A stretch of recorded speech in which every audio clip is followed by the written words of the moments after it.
लगता है कि आपको एक्सपीरियंस की ज़रूरत है, शरीर को एक्सपीरियंस की ज़रूरत है, बट एक्चुअली ये ट्रैप तो ये है कि शरीर को एक्सपीरियंस की ज़रूरत नहीं है। ईगो का बहाना है कि उसको एक्सपीरियंस चाहिए, उसको ये सीखना है, उसको वो सीखना है, उसको मुंह मारना है, यहाँ मुंह मारना है, वहाँ मुंह मारना है ना। ईगो डेथ के बाद आप शरीर को ट्रेन कर सकते हो और वो ट्रेन भी होगी। कोई आपके पास बैरियर भी नहीं रहेगा, आपके पास कोई, समझ रहे ना, कोई इंटरफेरेंस नहीं रहेगी, कोई रेसिस्टेंस नहीं रहेगा। अभी दुनिया भर की चीज़ें, दुनिया भर की खिचड़ी पकी हुई है शरीर के अंदर। ईगो कुछ और बोलता है, आइडेंटिटी कुछ और बोलती है। ये इल्यूजनरी जो इनर चाइल्ड है वो कुछ और बोलता है। अभी खिचड़ी पकी हुई है शरीर के अंदर। शरीर तो जीने उसको मिलता ही नहीं है। एक्चुअली शरीर ही जिंदा है, शरीर ही बोलता है ना, शरीर ही चलता है, शरीर ही खाता है, शरीर ही पीता है। आप कौन है? आपका तो यहाँ पे जिक्र ही नहीं हुआ। तो जी, तो हाँ, अगर आपको एक्सपीरियंस चाहिए तो शरीर को नहीं, ईगो को चाहिए।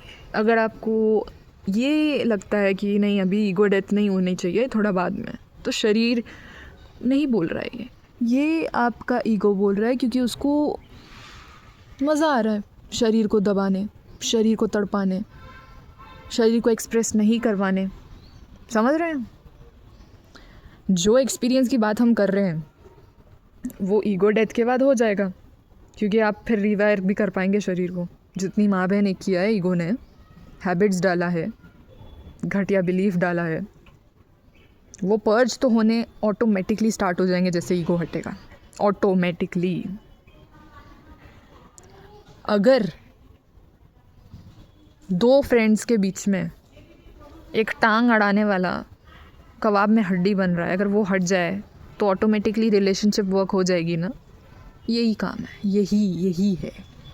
तो ये जो टांग अड़ाने वाला बीच में जो अपनी तीसरा पहिया बन के घूमता है ना, शरीर और रिमेम्बरेंस के बीच में, उस लौड़े को तुमको चीर के फाड़ के हटाना पड़ेगा। नहीं हटाओगे तो शरीर की गांठ फटेगी।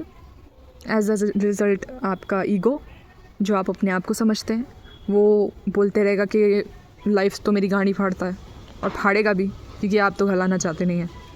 समझ रहे हैं? तो हाँ, एक्सपीरियंस करना है तो ईगो करना चाहता है, क्योंकि शरीर तो जब पैदा हुई थी तब उसको सब कुछ पता था, है ना। वो शून्य की फ्रीक्वेंसी में थी और उसके अंदर जो अवेयरनेस थी वो उसको चलाती थी, वो उसको मूव होने देती थी, उसको फ्लो होने देती थी, एक लहर जैसे, बिना कोई मैनिपुलेशन के, बिना कोई ओनरशिप के, बिना कोई कंट्रोलिंग के। और नहीं सर जी, आप ऐसा नहीं कर सकते कि आप बस ओनरशिप के बिना ज़िंदगी जीने लग जाए। ईगो साइड में बैठा है और देख रहा है बैकग्राउंड डांसर जैसे।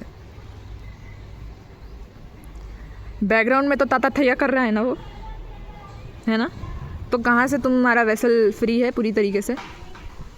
अगर तुम मास्क चेंजिंग भी करते हो, तुमको लगता है स्टार्टिंग में कि अरे अभी तो हल्का लग रहा है, अभी हल्का लग रहा है। अगर 1 घंटे में 5-6 बार 50 बार अगर मास्क चेंज हो गया ना, शरीर थक जाएगी। समझ रहे हैं? तो हाँ, कोई रास्ता नहीं है, सब रास्ते बंद हो गए, एंड एवरीथिंग सब एंड हो गया है। ठीक है, ईगो डेथ करो यार, ये तो भाई तुम्हारा तो कोई चारा ही नहीं है, क्योंकि तुम्हारा एक्सपीरियंस भी ईगो ही करना चाह रहा है। शरीर तो ऑलरेडी सब रिमेम्बरेंस से कनेक्टेड है, ईगो डेथ के बाद आपको वो दिखेगा।